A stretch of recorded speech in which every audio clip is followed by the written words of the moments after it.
Nesta série apocalíptica ilustrada, te convidamos a meditar versículo a versículo.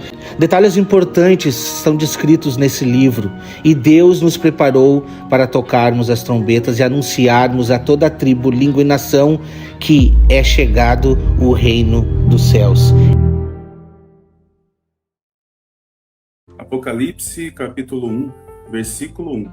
Revelação de Jesus Cristo que Deus lhe deu para mostrar a seus servos o que em breve há de acontecer.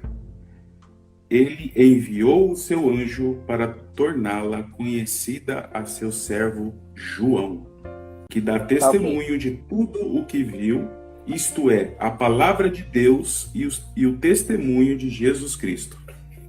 Aqui mesmo, no início, a gente já tem alguns pontos, né, para comentar, principalmente porque a primeira palavra que surge nesta carta é a palavra revelação, que é a palavra que deu nome à carta, né, de Apocalipse. Exatamente. Né? E muito interessante porque essa palavra Apocalipse, ela significa realmente de revelar, de tirar o véu, o tanto que isso traz para nós já nessa primeira palavrinha, o que traz para nós de ensinamento, quando nós buscamos o Senhor em meditar na Tua Palavra, aos poucos o véu da revelação, né, vai se descortinando, né, e temos acesso à verdadeira palavra revelada através de Jesus Cristo. E essa palavra Apocalipse, no Novo Testamento, ela é mencionada 18 vezes. E 13 vezes ela é citada pelo apóstolo Paulo.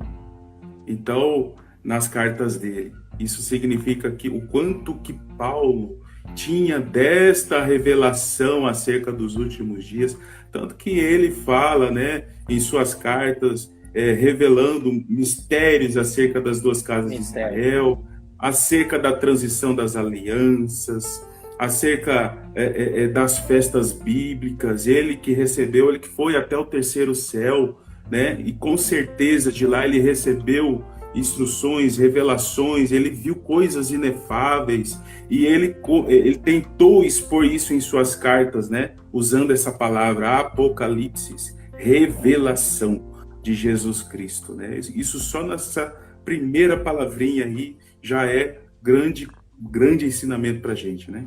E você quer ver só que interessante, que as pessoas às vezes leem e passam corrido, tá? Revelação de Jesus Cristo que Deus lhe deu para mostrar aos seus servos as coisas que em breve hão de acontecer, e que ele, enviando por intermédio do seu anjo, notificou ao seu servo João. Mas olha só, essa ideia aqui era repassada pelos seus servos. Então, por mais que isso foi passado para João, eu creio que exatamente o que o irmão falou se concretizou. Paulo ele poderia não ter o cenário completo, mas ele tinha essas informações.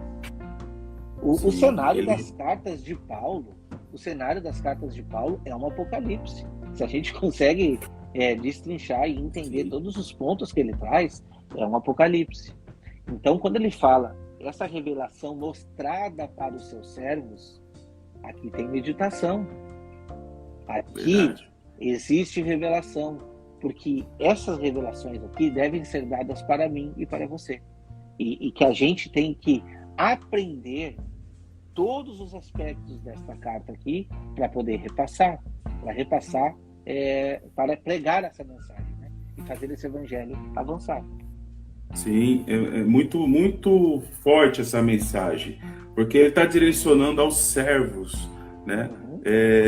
No sentido de que eles tenham ciência dessa palavra para que eles profetizem, para que eles propaguem essa palavra, né?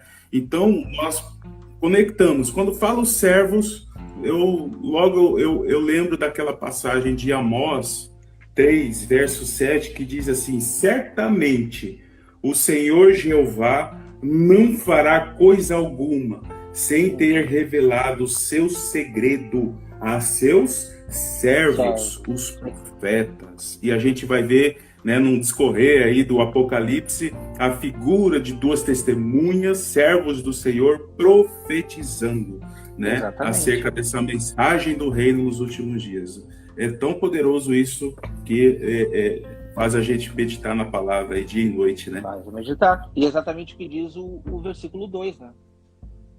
O que ele atestou pela palavra de Deus? O testemunho de Jesus Cristo. O testemunho de Jesus Cristo quanto a tudo o que viu. Então, tudo que João viu foi testemunhado. No caso, assim, é um testemunho presente de Cristo Jesus. E o que nós seremos nos últimos dias? Testemunhas de Cristo. Então, assim, muitos dizem que o espírito de profecia é revelação, por sonhos, por visão. Não. Espírito de profecia é ter o testemunho de Jesus. Esse é o espírito de profecia. Entendeu? Né? Tem outra passagem na palavra que diz, né, que nenhuma revelação deve vir de elucidação ou de interpretação pessoal. Tem que estar alinhada com a palavra de Deus. Exatamente. Então, o que é o espírito de profecia? Testemunho de Cristo. Se não for testemunhado por Cristo, não é profecia, entende? Pode ser que sim, vamos ter, eu acredito, profetas nos últimos dias, revelando coisas tremendas. Mas se essa pessoa não estiver 100% conectada com o testemunho de Cristo, não é profecia. O versículo 3, então, diz assim: bem-aventurados aqueles que leem e aqueles que ouvem as palavras da profecia e guardam as coisas nela escritas, pois o tempo está próximo. Irmão, eu ficava pensando assim, ó, o tempo está próximo, mas muitos dos que leram, a maioria das pessoas que leram a palavra de Deus e leram essa carta, muitos talvez entenderam e não viram a concretização de todas essas revelações nas suas vidas, em um certo ponto, tá? Porque se você estiver esperando essa literalidade acontecer, talvez isso não vá acontecer literalmente como você espera. Por quê? Porque realmente muitas das coisas que estão contidas aqui no Apocalipse é revelação para os últimos tempos da ira. Porém, existe um mistério, tá? Aqui nesse ponto. A gente sabe que o Apocalipse pode ser pessoal para mim e para você. Então, a minha preparação como testemunha é sim internalizar a mensagem que foi direcionada. Por isso essa urgência. A urgência do anjo em revelar é como se Cristo Jesus fosse voltar naquele momento. Entende? Tanto é que os apóstolos, quando a gente vê na carta de Paulo, muitos esperavam Cristo voltar naqueles dias. Né? Essa palavra, porque o tempo está próximo, a palavra original empregada aqui é kairos, que significa, que aponta para o tempo determinado de Deus. Então, e esse tempo determinado de Deus, se nós pegarmos essa palavra e aplicarmos o hebraico, a palavra que nós encontramos é moed, que moed significa tempos determinados de Deus, reuniões solenes, as solenidades, as reuniões que o Senhor demarca com o seu povo, né, para um propósito. E aí nós conseguimos conectar com as festas bíblicas. Tanto é que essa palavra tempo, kairos, ela foi vista no livro de Apocalipse 7 vezes. Olha só que interessante. E as festas fixas são 7. Então a gente percebe que uma única palavrinha, né, já nos conecta para as 7 festas do Senhor, né, os tempos determinados por Deus, e o Senhor tendo essa, que nem você falou, essa urgência de anunciar essa palavra revelada por meio das festas também para os seus servos, para que os servos entendam o propósito do Senhor nos últimos dias. E esse propósito, muito desse propósito é revelado através das festas. Esse versículo 3 aqui, ele é muito interessante, porque ela começa com a palavrinha bem-aventurado, e bem-aventurado também no Apocalipse, feliz, ela é mencionada também 7 vezes. E a palavra profecia também é mencionada 7 vezes. Então nós temos aí 777, um plano perfeito de Deus anunciado aos seus servos contra o anticristo, contra o 666. Então a gente vê aí, né, a profundidade que existe em cada palavra, né, que foi colocada aqui, anunciada para João, né? Por exemplo, se a gente ficar só nessa palavra bem-aventurado, a gente consegue conectar coisas importantes aqui, porque aponta para os vencedores, aponta para as 9 bem-aventuranças, aponta para Daniel 12:12, onde está escrito bem-aventurado aquele que espera e chega a 1335 dias, apontando para o reino milenar de Cristo. São palavras assim que nos leva a meditar, nos conecta em muitas profecias. É por isso que o Apocalipse ela tem que ser estudada, tendo a lei e os profetas na mente. Na mente, exatamente. Exatamente. E você vê que interessante, né, irmão? Que a bem-aventurança é dedicada para aqueles que leem, para aqueles que ouvem e para aqueles que guardam. Então, assim, não adianta eu só ler, não adianta eu só ouvir, se a gente não estiver guardando isso no coração. Como que a gente pode fazer para guardar essa mensagem no coração? O que o irmão pode me dizer? Guardar no coração você... Eu conecto com a circuncisão do coração, né? Exato. Porque você vai... essa circuncisão do coração vai fazer com que essa palavra ela venha fluir, venha frutificar. E nós sabemos, né, que a fé sem obras ela é morta. Então, toda essa palavra, essa mensagem do reino, né, quando entra em nosso coração, ela sendo uma terra fértil, com certeza ela vai brotar, ela vai frutificar, ela vai gerar frutos para alimentar outras vidas, né? E uma sementinha que é plantada numa outra terra fértil, com certeza dando mais frutos, a palavra do reino vai sendo propagada e vidas vão sendo alcançadas e a obra do Senhor vai se amplificando, vai alcançando o seu propósito. Muito rico isso, né? Exatamente, irmão. Sabe que tem pessoas que falam, eu já ouvi isso muito, dizer assim, qual é a importância de entender profecia? Qual é a importância de entender esse simbolismo, tudo isso daqui? Eu aceito a Jesus e está tudo certo. Só que assim, eu fico pensando, né, irmão? O mandamento é o seguinte: ame o Senhor teu Deus com todo o teu coração, com toda a tua alma, com todo o teu entendimento e com todas as tuas forças. Será que a gente está empenhando todo o nosso entendimento em amar o Senhor? Porque muitas das vezes a gente diz que ama o Senhor. É muito fácil. Eu aplicar essas palavras na minha boca e projetar é fácil. O difícil é viver isso, viver esse evangelho. Entende? E a palavra de sabedoria descrita aqui se chama profecia. Por quê? Porque o próprio texto revela, porque o fim está próximo. O tempo, o moede, os tempos determinados estão próximos. Como que eu vou anunciar que o tempo está próximo se eu não sei o que vai acontecer? Como que eu vou anunciar? Entende? Não tem como eu fazer uma anunciação se eu não souber o que descreve a profecia. Você vê bem, aqui está falando de profecia, sendo que o anjo nem tinha falado nada de profecia. O que nos dá a entender de que essas profecias aqui simplesmente é uma revelação um pouco mais aprofundada dos outros profetas. Exatamente. A gente tem que estar inteirado com a palavra de Deus para saber o que é essa revelação. Que revelação que está sendo trazida aqui. Sabe, eu costumo dizer que o livro de Apocalipse, olha só, não me interpretem mal, eu costumo dizer que o livro de Apocalipse não precisava haver existido. Se você não tiver o livro de Apocalipse, mas tiver em mente os profetas, você sabe tudo o que vai acontecer aqui. Porque não existe ponto sem nó no Apocalipse. O Apocalipse ele faz uma junção de todos os pontos e nos apresenta quem é a igreja, nos apresenta o mistério de Deus, nos apresenta o plano de salvação e nos apresenta as bodas. Nos apresenta todo o pano de fundo descrito nas festas, nos tempos determinados, e nos dá a conclusão disso, com Cristo e a igreja nas bodas, né? Com Cristo e a igreja naquela grande mesa, né?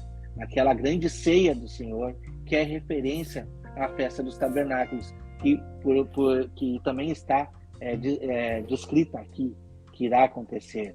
Por que o livro de Apocalipse iria trazer uma festa do tabernáculo se a gente não precisasse mais voltar para a lei e entender todos aqueles rituais? Não teria um sentido.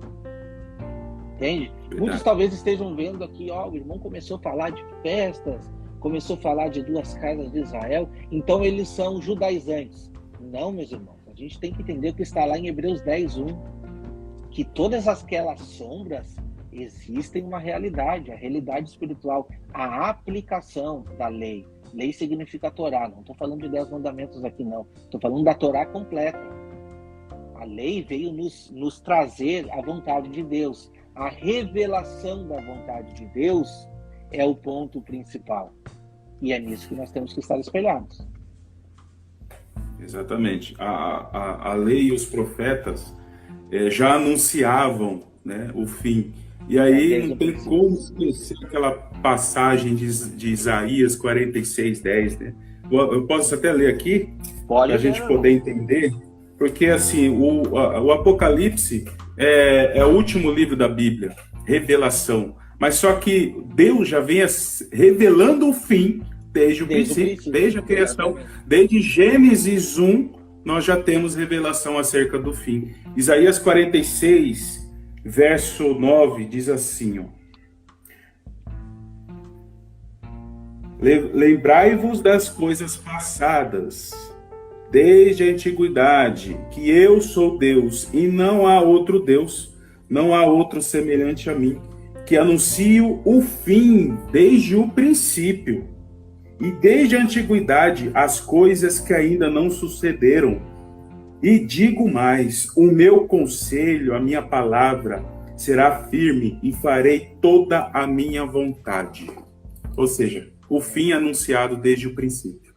Exatamente, eu costumo dizer que nós temos a parábola do Gênesis.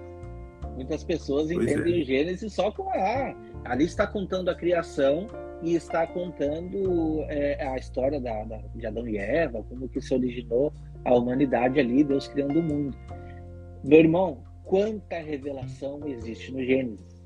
O Gênesis é uma revelação. O Gênesis é uma Bíblia compilada, exatamente nos mostrando a vontade de Deus. Todos os dias da criação nos remete à história da humanidade até a volta de Cristo. Entende? Então, é perfeito. E é fantástico quando a gente consegue entender isso. Sair um pouco da literalidade da historinha e entender o mistério por detrás daquela carta, por detrás do livro. Quando a gente consegue entender os mistérios de Deus sendo revelado por trás de cada passagem, a gente fica mais maravilhado em conhecer esse Deus. A gente entende que Deus, ele tem um propósito para com seus servos, né? E ele quer anunciar, e ele está anunciando, né, todas as coisas através da sua palavra. E a palavra de Deus, ela é cíclica. Cada passagem, os profetas anunciam, a Torá anuncia coisas acerca deste maravilhoso plano de redenção para a humanidade. É incrível, é maravilhoso. Exatamente. Vamos avançar então no versículo 4, irmão? Eu vou ler aqui para nós e o irmão depois comenta, tá? Versículo 4. João, as 7 igrejas que se encontram na Ásia, graça e paz a vós outros. Da parte daquele que é, que era e que há de vir. Da parte dos 7 espíritos que se acham diante do trono de Deus. O anúncio desta mensagem às 7 igrejas, né, da província da Ásia. São as 7 igrejas ali na região, na época, né, da região da Síria. Hoje, o país que envolve aquela região é a Turquia. Mas é muito interessante porque nós começamos a entrar agora, né, fazendo algumas conexões com as 7 igrejas. Uhum. Né? Muitos fazem a associação das 7 igrejas aí de uma maneira histórica. Né? Com tempos históricos, sim. Isso, os tempos históricos, né? mas eu prefiro averiguar isso de uma maneira de revelar um contexto, um cenário para a igreja como um todo nos últimos dias, né? E começamos a entender porque os 7 Espíritos de Deus, que são aqueles 7 Espíritos que estão citados lá no livro de Isaías, no capítulo de número 11. Posso ler aqui? Pode. Isaías 11, verso 2, fala assim: e repousará sobre ele o Espírito do Senhor, o Espírito de sabedoria e de inteligência, o Espírito de conselho, o Espírito de fortaleza, o Espírito de conhecimento e de temor do Senhor.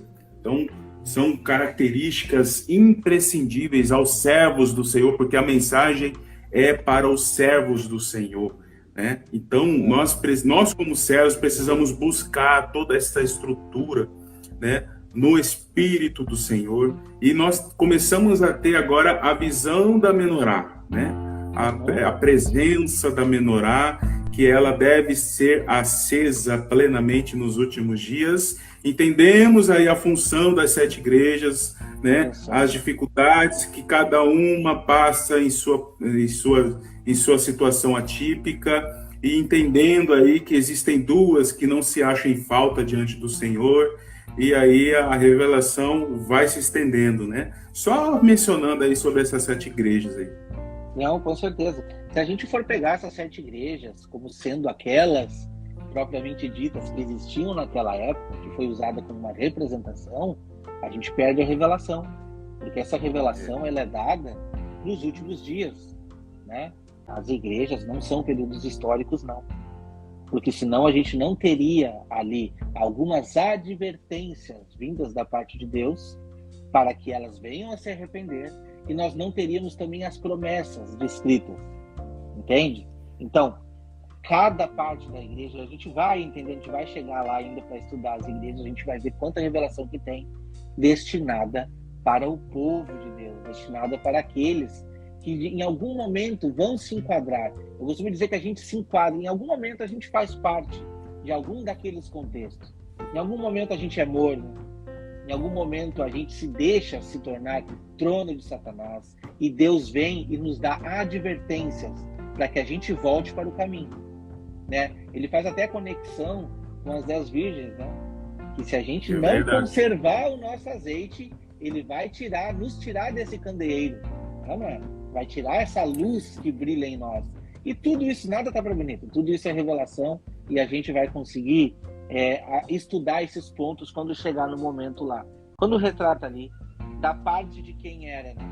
De quem que era, que era e que há de vir. Quem é essa pessoa que é, que era e que há de vir? O que o irmão acredita? Eu acredito que está se referindo aqui, sim, a Cristo Jesus, né? Aquele que é, que era e que há de vir.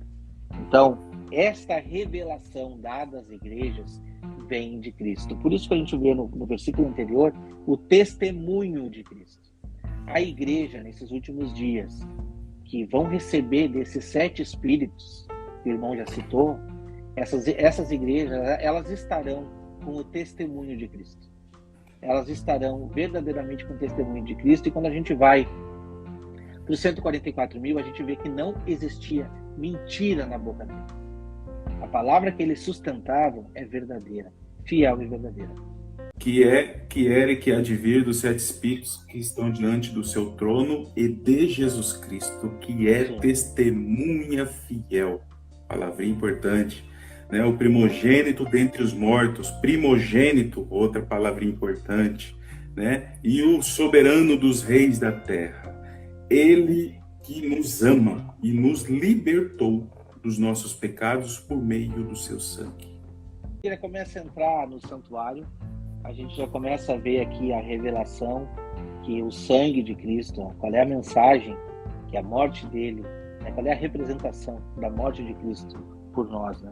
Então já começa a trazer aqui que por ele ter morrido pelo seu sangue, ele sim é uma testemunha fiel, né? Que a gente pode internalizar assim, olha, Eu sei que não é fácil viver nesse mundo, mas nós temos um que, semelhante a nós, sofreu na carne, por tentações, sofreu na carne, mas não pecou, e morreu, e o seu sangue foi derramado por cada um de nós.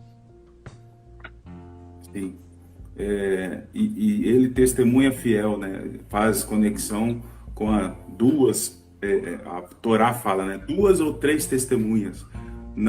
No Apocalipse nós vamos ter a presença de 2 testemunhas, mas o Senhor Jesus, ele se identifica como a verdadeira testemunha fiel, aquela terceira testemunha diante de uma obra tão poderosa nesses últimos dias. E ele fala aqui também que sendo o primogênito, né? Deus enviou, né, o unigênito para morrer, mas depois que ele ressuscita, ele se torna não unigênito mais, ele se torna primogênito dentre muitos filhos adotados, né? Então ele se torna o consegue ver aqui também as primícias, né? Porque ele é o primogênito dos mortos, o primeiro levantado da terra, né?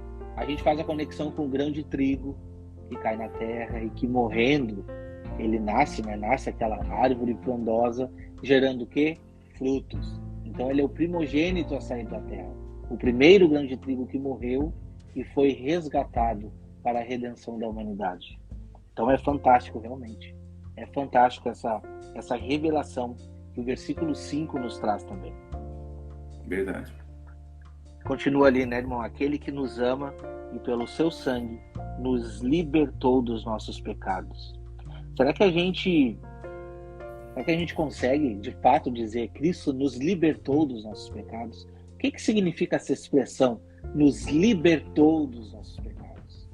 Porque, de fato, a gente segue pecando e talvez muitas vezes você que está aí em casa já se perguntou: quando que eu vou conseguir vencer tal provação? Quando que eu vou conseguir vencer tal tentação para realmente ser liberto? A gente consegue entender na palavra de Deus, e muitos outros versículos nos diz que quando a gente está em Cristo, nós somos novas criaturas. E aquilo que for impossível aos nossos olhos de realizar, isto fez Cristo Jesus por nós.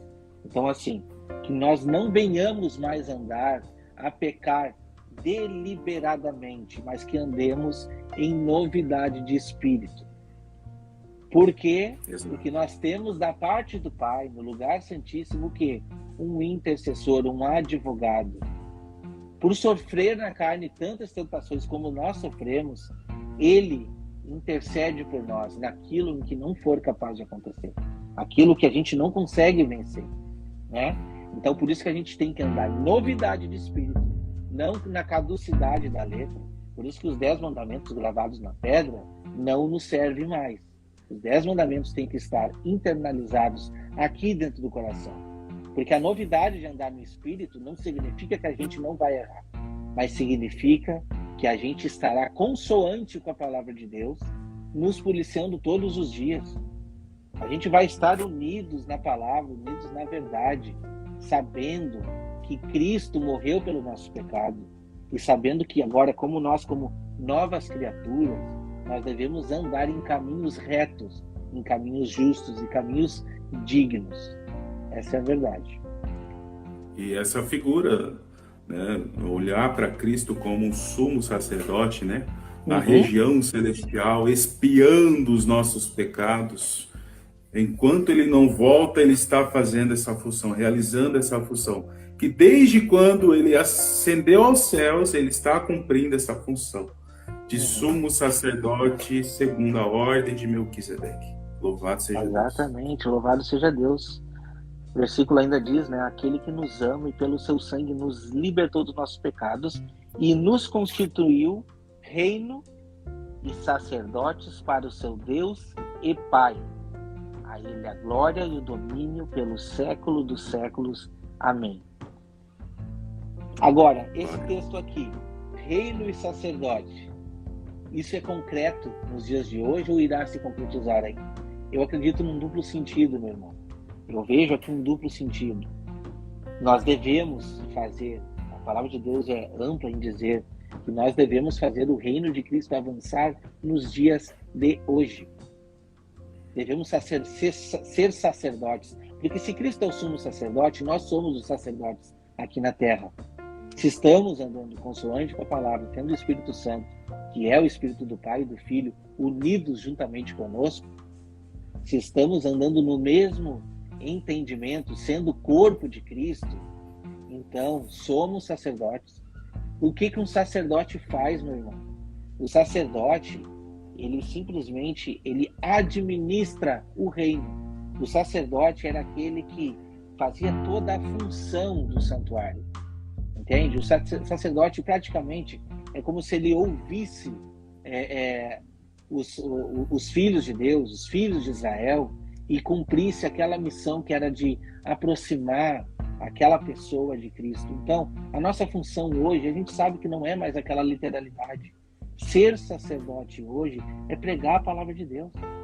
Ser sacerdote hoje é internalizar e viver como se Cristo estivesse em nós. Ora, é muito fácil nós dizermos, eu sou o corpo de Cristo. Você é o corpo de Cristo, um corpo corrompido ou um corpo transformado? Então a gente tem que meditar. Sem função, né? Um membro sem função nenhuma. Não. Exatamente. A gente tem que andar em semelhança de Cristo. De fato, iremos errar, a gente sabe disso e por isso temos um advogado junto ao Pai. Mas devemos andar em semelhança a Cristo. Devemos andar em santidade. Procurar e buscar a santidade. Buscar a santidade todos os dias, negando os desejos da carne. Porque nós somos espelhos para o mundo. Se o mundo não ver Cristo em nós, é vã a minha pregação, é vã a tua pregação. Eis que ele vem com as nuvens, e todo olho o verá, até mesmo aqueles que o transpassaram. E todos os povos da terra se lamentarão por causa dele. Assim será. Amém. Exatamente. E aí existem diversas linhas de pensamentos acerca da volta de Cristo, né? Todo olho verá, e como que é isso, né? Existe uma discussão grande acerca de diversas linhas de pensamentos, né? Mas a palavra está bem clara aqui, né? De que todos o verão, até mesmo aqueles que o transpassaram. Então todos verão. Tem coisas que a gente não discute, só aceita. Exato. Está escrito amém. Está escrito amém, entendeu? E olha só que interessante. Todas as tribos da terra se lamentarão sobre ele. Eu acredito que não todas, porque as 12 tribos não se lamentarão. As 12 tribos se regozijarão com Cristo Jesus. Porque é uma promessa de unificação, né, irmão? Para aquele que entende sobre as duas casas de Israel, não é só gentil que está sendo levantado nos últimos dias. Não, a promessa é de um povo. Não podemos excluir aquilo que Deus determinou desde a antiguidade, que era um povo eleito, né? Um povo separado, um povo santo. Não estamos aqui, volto a dizer, não estamos aqui judaizando ninguém.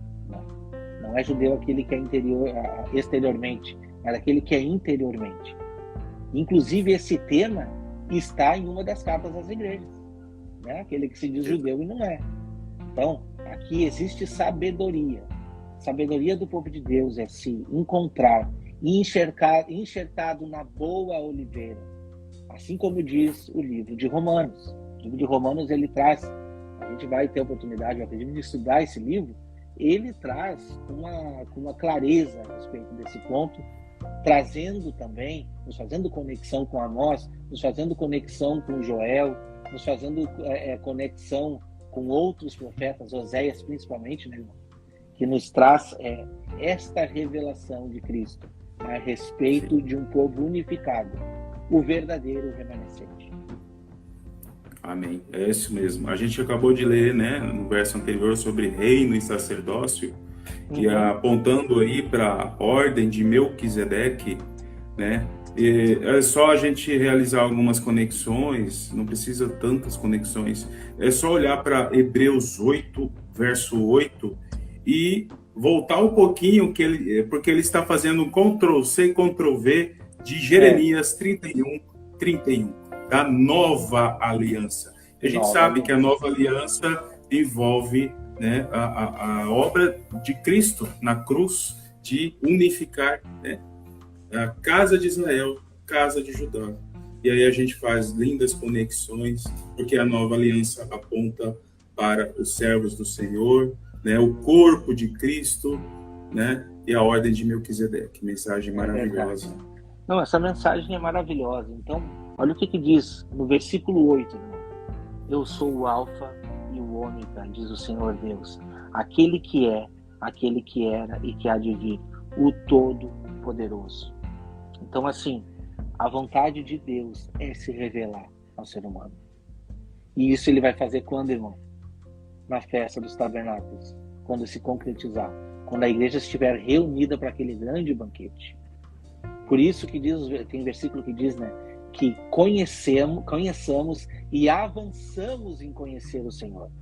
Deus quer se apresentar para nós como esse sumo sacerdote. Ele quer apresentar o seu filho e nos mostrar assim, ó, foi por causa de você que eu enviei esse filho.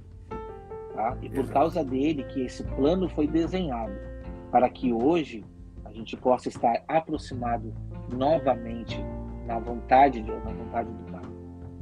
Eu, João, irmão e companheiro de vocês no sofrimento, no reino e na perseverança em Jesus, estava na ilha de Patmos por causa da palavra de Deus e do testemunho de Jesus. Então, aqui João ele estava preso por causa da palavra de Deus e do testemunho de Jesus. E ele, nesse ambiente de cárcere, se é que a gente pode dizer assim, ele recebeu iluminação da verdade, ele foi arrebatado em espírito e teve o privilégio de ver o desfecho de todas as coisas, né? O Apocalipse ele trata muito da última semana, do profeta Daniel, os últimos 7 anos da humanidade antes da volta de Jesus. E ele, por causa da perseguição, Deus o presenteia com essas verdades. E de fato, nós podemos ver na vida até mesmo do apóstolo Paulo, que quase todas as suas cartas ele escreveu quando estava preso. Então, num ambiente de perseguição, de luta, Deus vem e manifesta a sua graça, né? O poder dele se aperfeiçoa exatamente na nossa fraqueza. Então, nesse ambiente, João ele foi presenteado com essas revelações tremendas e, de fato, nós precisamos compreender essas verdades conectando com todo o Antigo Testamento.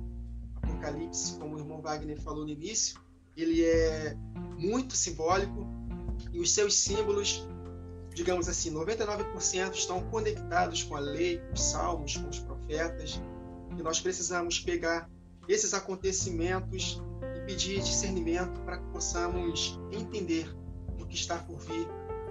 E vai ser um tempo maravilhoso, né, de revelação da palavra.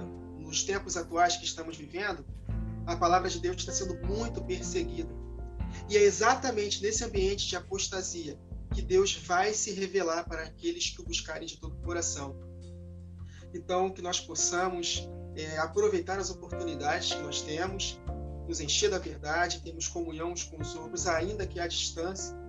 Eu não creio que Deus planejou isso aqui do nada.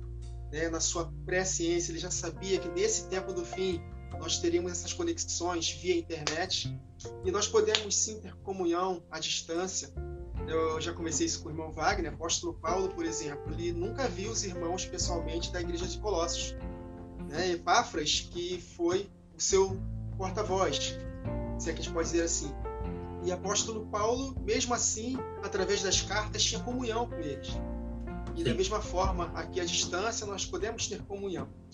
E o apóstolo João, vou falar de novo, por causa da perseguição, por causa da palavra de Deus, do testemunho de Jesus, ele estava numa situação muito complicada, muito difícil do lado de fora, mas é como o Senhor Jesus disse para o apóstolo Paulo: Paulo, esse espinho na carne eu não vou tirar de você, porque o meu poder se aperfeiçoa exatamente na sua fraqueza. Quando você é fraco, aí a minha graça se manifesta, aí você é forte. Então, quanto mais perseguição, mais revelação da palavra nós vamos ter, com certeza. Então, possamos ser valentes pela verdade, que Deus vai se revelando a nós cada vez mais, e que nós possamos ter o privilégio e também a responsabilidade de anunciar exatamente como está escrito. Assim como ele falou para Ezequiel: Ezequiel, fala quer deixem de ouvir, ou quer ouça, fala. Sim. Fala o que eu estou te mandando. E é exatamente o que acontece em Apocalipse, né? Em Ezequiel, eu não lembro do capítulo, não sei se é capítulo 2 ou 3, ele come o livrinho, João também come o livrinho. E Jesus fala para João, é necessário que profetizeis novamente. Então, esse é o tempo de nos prepararmos pela palavra, pelas orações, para que possamos receber iluminação da verdade. Amém. Amém? Glória a Deus. Interessante, né? Porque são palavras importantes que nós precisamos meditar. Você vê palavras-chave aqui, né? Companheiro de vocês no sofrimento, né? E estamos sendo rodeados por uma nuvem de doutrinas que pregam totalmente coisas que são contrárias do que as Escrituras apresentam para nós, né?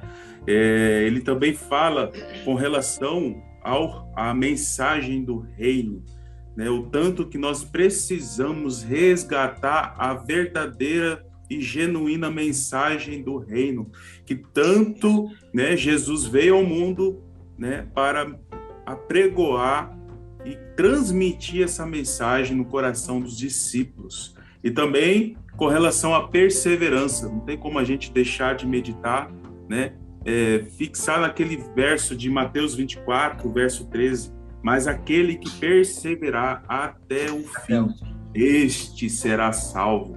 Ou seja, é uma batalha, é uma luta. Primeiramente, uma batalha interna, né? Dentro de nós aqui. Diariamente nós precisamos batalhar para que possamos perseverar numa batalha, primeiramente interna, ter esse domínio próprio, esse controle, né? Aperfeiçoar em nós o fruto do Espírito, né? E esse aperfeiçoamento tão necessário para que possamos batalhar aquilo que está diante de nós. E novamente aqui é a palavra testemunho. Testemunho. Né? Já no primeiro capítulo aqui a gente já percebe Jesus se identificando como testemunha fiel e verdadeira, né? E a mensagem sendo transmitida aos seus servos, como testemunhas de Cristo. Isso é muito valioso, né? Para a gente poder estar meditando. Estava pesquisando aqui e eu me deparei com um versículo lá no capítulo 11 de Hebreus, tá? 11 de Hebreus. E que mais direi? Certamente me faltará o tempo necessário para referir o que há a respeito de Gideão, de Baraque, de Sansão, de Jefté, de Davi, Samuel e dos outros profetas, os quais por meio da fé subjugaram reinos, praticaram a justiça, obtiveram promessas, fecharam boca de leões, extinguiram a violência do fogo, escaparam a fio da espada, da fraqueza tiraram força, fizeram-se poderosos em guerra, puseram em fuga exércitos estrangeiros. Mulheres receberam pela ressurreição os seus mortos, alguns foram torturados, não aceitando seu resgate para obterem superior ressurreição. Outros, por suas vezes, passaram pela prova de escárnio, açoite, de algemas e prisões. Foram apedrejados, provados, cerrados pelo meio, mortos ao fio da espada, andaram peregrinando, usaram vestidos de peles de ovelhas e de cabras, necessitados foram, afligidos, maltratados, homens dos quais o mundo não era digno. Olha só, quando que a gente vai estar pronto para dizer assim, ó, o mundo, ele não é digno de mim? Olha só que palavra, né? Homens do qual o mundo não era digno deles. Mas o que eles tiveram aqui? A semelhança de João. Eles tiveram um templo bacana, um terno bonito, um carrão para rodar, banquete, restaurante pago, tudo pago? Não. Olha o sofrimento que eles enfrentaram. Se você meditar na palavra de Deus, em toda a palavra, todo profeta propriamente dito que recebeu mensagens de Deus passaram por sofrimento. sofrimentos na pele. Não existe teoria de prosperidade aqui. Eu não vejo. Vocês conseguem enxergar? Eu não vejo, irmãos. Eu não vejo. Desculpa, mas é a importância que esse texto nos traz. E a gente está falando de um versículo somente, mas a comparação com a Bíblia. Exato, exatamente. A gente percebe, né, que as doutrinas que a gente vem ouvindo, né, que estão ao nosso redor, tem o propósito de enfraquecer o povo, né? Desconstruindo, principalmente no homem, né, a identidade de um sacerdote, exercer o seu sacerdócio dentro da casa, dentro da família. E uma das coisas que o Senhor está resgatando, né, restaurando, é o sacerdócio do homem dentro da casa, da família. E ele, como sacerdote do lar, transmitir o genuíno evangelho para aqueles que moram com ele, que estão debaixo, né, da proteção sacerdotal do homem. Então, ele precisa transmitir isso, né, para a esposa, para os filhos, essa mensagem, porque os filhos, né, é a geração que vai presenciar e testemunhar todos esses eventos escatológicos aí. Então, eu creio nessa restauração. Amém.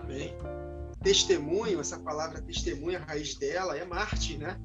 Estarmos dispostos, se possível for, a dar nossa própria vida por amor a Cristo, né? Hoje nós podemos dizer, como Pedro disse antes da perseguição, que estamos prontos para dar nossa vida.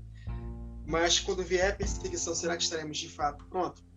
Pedro, ele ficou pronto depois da ressurreição de Jesus, quando ele recebeu o Espírito Santo no dia de Pentecostes. Ali sim, ele foi capacitado sobrenaturalmente para poder dar sua vida por amor a Cristo.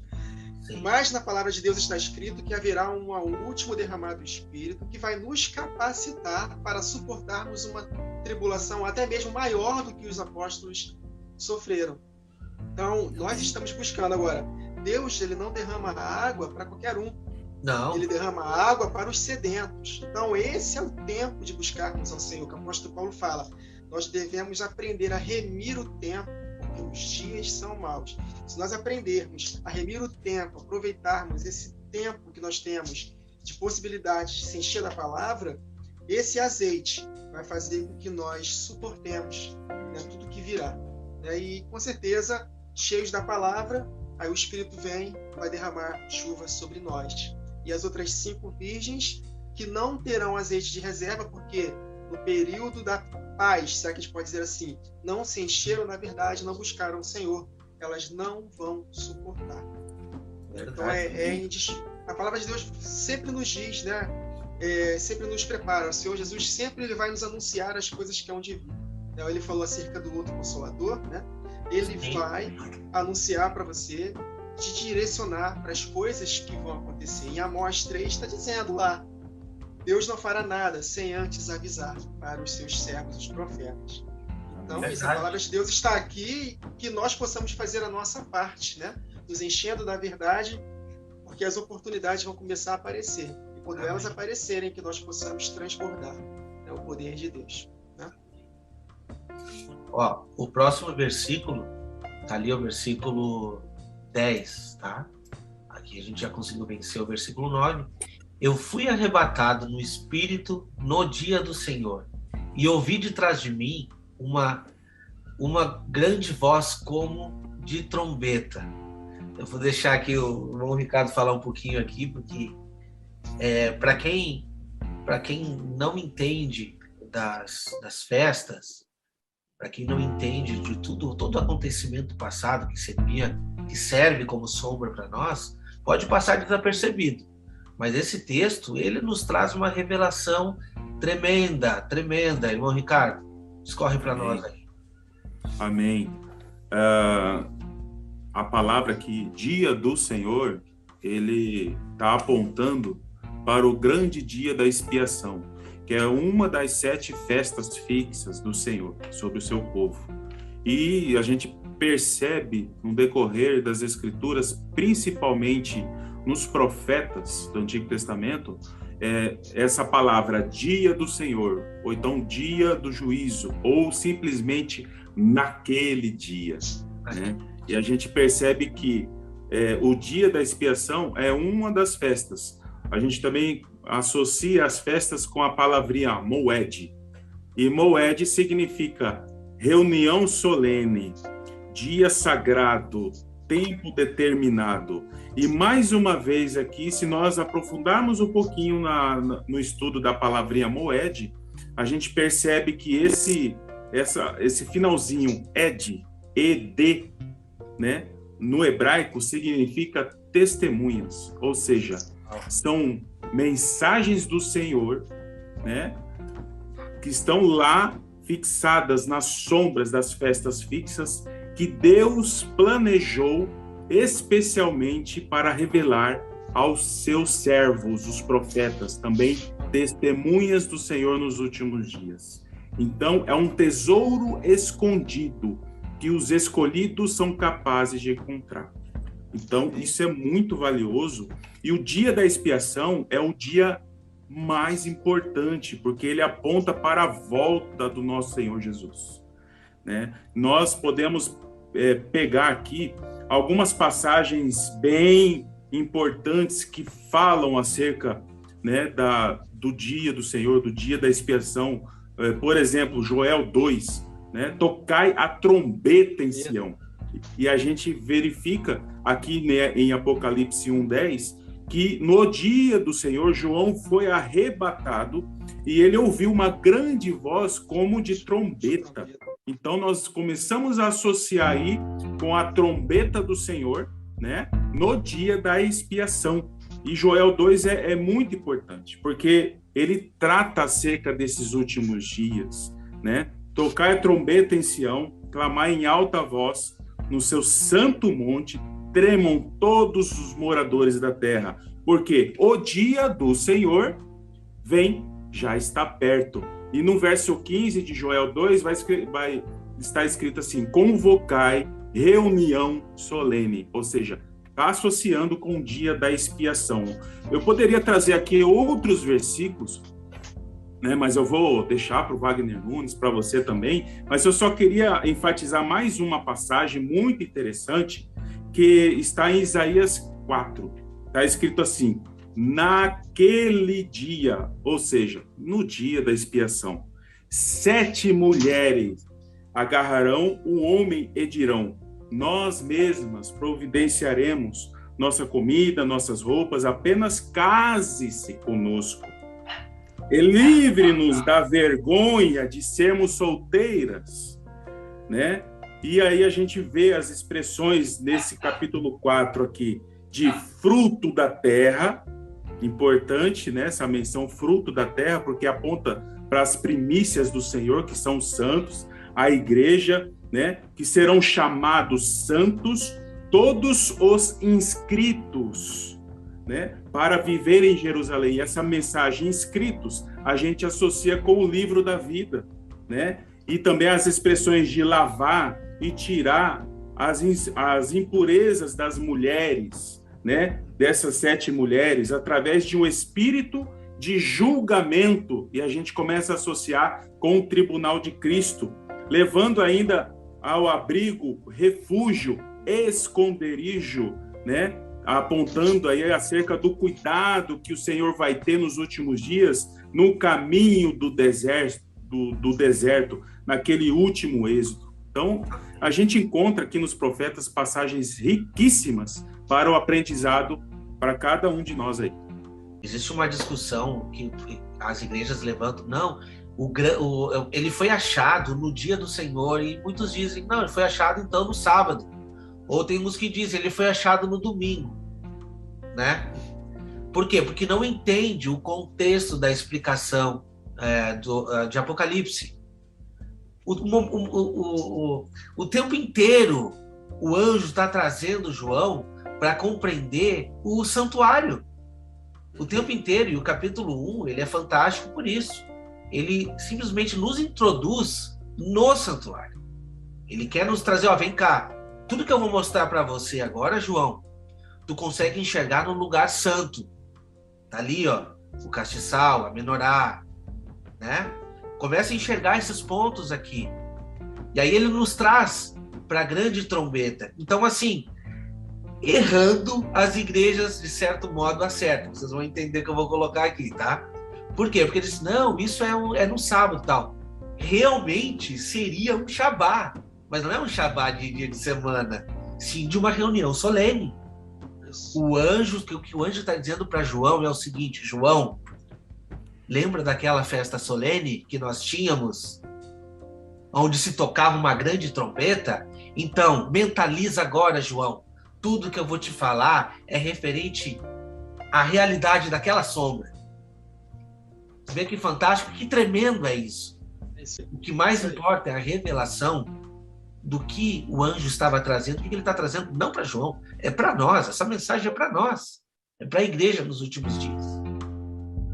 Menciona também, eu me lembro, com relação ao ano do jubileu, em que era soado uma trombeta vibrante, bem longa, né?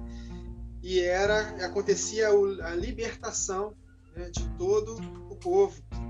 E aqui Jesus falou, uma grande voz como de trombeta. Né? E nós vamos aprender aqui no decorrer da leitura que essa trombeta são vozes, a anunciação. E no soar da última trombeta, na trombeta do jubileu, haverá sim, de fato, a libertação, né, da terra, fazendo uma alusão ao milênio, né, que está para chegar. É muito interessante, né? Jesus ele mencionou aqui o dia da expiação, uma voz como de trombeta, nos fazendo lembrar, né, desse ano do jubileu, em que há a verdadeira libertação, né, que é o ano aceitável do Senhor, e ao mesmo tempo também o dia da vingança dele contra os seus adversários. É muito interessante porque aqui João, ele em espírito, ele está vendo o arrebatamento e ele está vendo esse dia glorioso do Senhor, em que ele vai de fato glorificar a todos os justos, os que morreram em Cristo ressuscitando primeiro e os que estiverem vivos transformados, e aí sim a igreja completa, né, as duas casas de Israel, conforme está em Ezequiel 37, uma só vara na mão dele, nunca mais se dividirão em dois povos. Né? Então ali alcançamos a estatura de varão perfeito. Então só esse versículo aqui nos revela muitas verdades. É verdade. Então, de fato, dá para entender que Apocalipse fala demais acerca da última semana de Daniel, propriamente dito, a volta de Jesus e o que vai suceder